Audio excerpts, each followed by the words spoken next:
500 পৃষ্ঠার একটা করোনা গল্প সংকলন করেছিলাম। আমাকে সবাই বলেছিল, অনেকে ধমকেছিল যে সবাই যখন এরকম অবরুদ্ধ, তুমি কি করছো?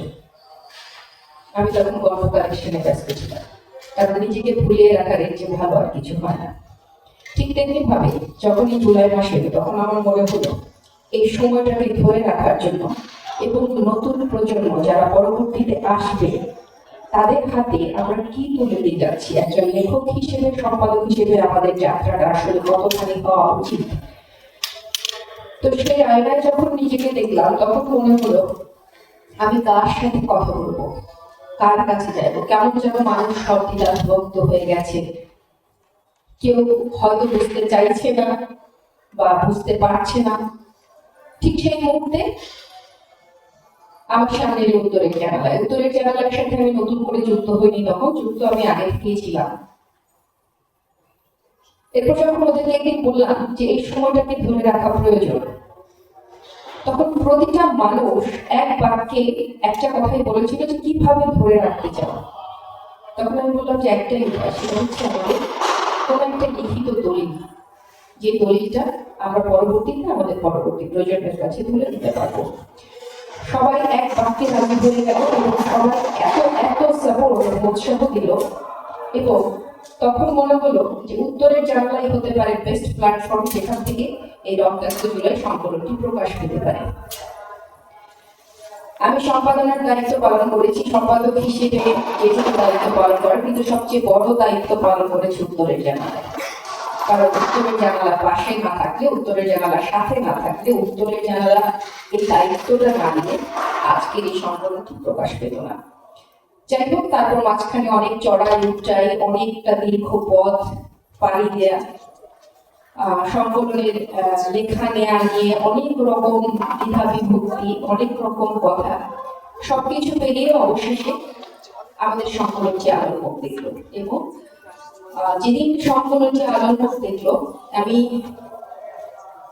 কিছুটা হয়তো আসলে এটা প্রকৃতির নিয়ম, যেদিন আমার সংকলনটি প্রকাশ হলো সেদিন আমার অফিসে এলো শহীদ নাসিরের ভাই এবং খালামণি। আমি এতটা অবাক হয়েছিলাম যে আজকের সংকলন যে মানে উদ্ধৃত আকারে আমার অফিসে এলো, আর আমার অফিসে এসে হাজির হলো নাফিসের ভাই নাসির এবং তার খালামণি। ওরা এসে বললো যে আমরা শহীদ নাফিসের জন্য, শহীদ নাফিসকে আমরা সবাই চিনি, নাফিসের জন্য আমরা একটা বই লিখেছি, কিন্তু বইটা কোথা থেকে প্রকাশ করবো, কেমন করবো বুঝতে পারছি না। তো আমার মনে হলো যে আমি বোধহয় এই সুতোয় বাধা পড়ে গেছি। এবং যাই হোক, ওদেরকে আমি আসতে বললাম, ওরাও আজ এসেছে মানে আমি ফারহান ফাইরাজের সবাইকে দেখতে পাচ্ছি, বাবাকে দেখতে পাচ্ছি, তার স্বজনদেরকে দেখতে পাচ্ছি। আমাদের সাথে আছেন কথা সাহিত্যিক নাসরিন জাহান, কবি আশরাফ ভাই এবং সবাই যারা এসছেন আমি জানি অন্তর থেকে ভালোবাসার জন্য এসেছেন। মূলত এখানে কেউ কারো ডাকে আসেনি, হৃদয়ের টান এসেছে। এই হৃদয়ের টান না থাকলে এখানে আসা সত্যি অসম্ভব। আপনাদের সকলের প্রতি কৃতজ্ঞতা। এবং আজকে যে রক্তাক্ত জুলাই আলোর মুখ দেখছে, এটাতে শুধু আমাদের একা উত্তরের জানালা, আপনাদের সকলের সহযোগিতা ছিল, ভালোবাসা ছিল, সাপোর্ট ছিল। এই সাপোর্ট নিয়ে আমরা ভবিষ্যতে কাজ করতে চাই।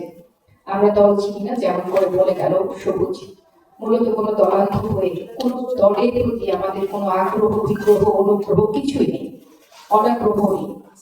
আমরা শুধু আমাদের সন্তানের জন্য এক হয়ে দাঁড়াতে চাই। সকলকে ধন্যবাদ। শুভ সন্ধ্যা সবাইকে। জুলাই যা ঘটে গেছে আমরা কম বেশি সবাই তো জানি। এখানে ওই সময়টাতে আমরা দেশের বাইরে ছিলাম। একটা কথাই মনে হয়েছে যে দেশের যে বাচ্চাগুলো, ছেলেমেয়েরা মারা গেল, তখন সেই জায়গাটায় আমাদের নিজেদের বাচ্চাও থাকতে পারত।